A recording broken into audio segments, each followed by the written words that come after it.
الفرعون الغامض توت عنخ آمون هو أحد فراعنة الأسرة المصرية 18 في تاريخ مصر القديمة.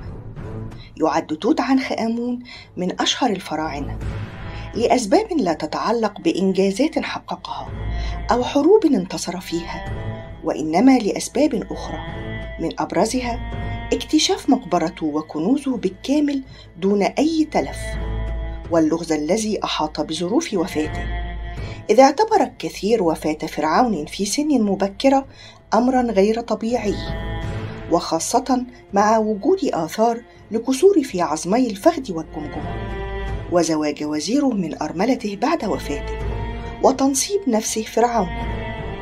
كان توت عنخ آمون بعمر 9 عندما أصبح فرعون مصر، واسمه باللغة المصرية الصورة الحية للإله آمون.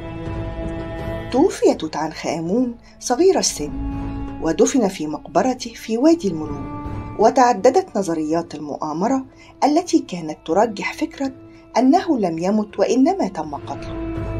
وفي دراسة نشرت في مارس عام 2010 أوضحت أن سبب موت توت عنخ آمون هو إصابته بمرض الملاريا ومضاعفات كسر في الساق، كما أشارت الدراسة إلى وجود بعض الأمراض الوراثية ناتجة عن خلل جيني متوارث في العائلة.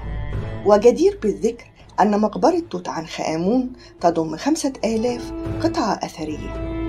كنت معكم